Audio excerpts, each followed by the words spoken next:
ازيكم يا شباب، عاملين ايه؟ يا رب تكونوا بخير. النهارده هنتكلم عن موتوسيكل هابجي كي اي 150، وهنقول ينفع للشغل ولا لا، وهنقول مواصفاته والسرعه القصوى. بس قبل ما نبدا الفيديو متنساش تصلي على النبي في تعليق وتعمل اشتراك.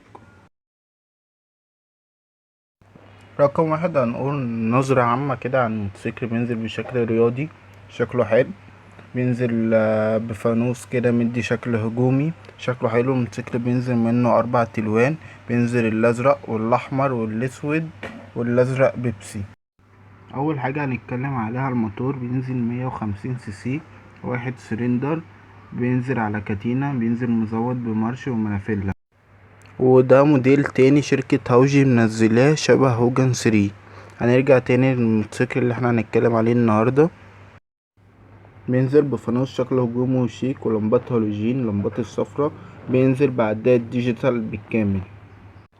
الموتوسيكل نازل فيه فبر كتير، مدي شكل حلو، شكل هجومي، شكل شيك. الشباب كلها بتحبه بسبب الفبر الكتير، مدي شكل حلو. بينزل مساعدين عادية الأمامية، واتنين مساعدين خلف عادية مش على غاز. تنزل الفرامل الخلفية على تير، والأمامية على باك.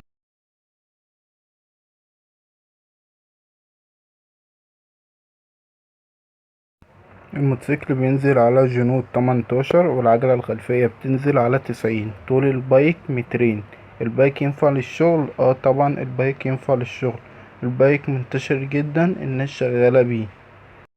سعر الموتوسيكل في الوقت الحالي بيتراوح من 56 ألف ل57 ألف. وقطع غيار الموتوسيكل متوفرة.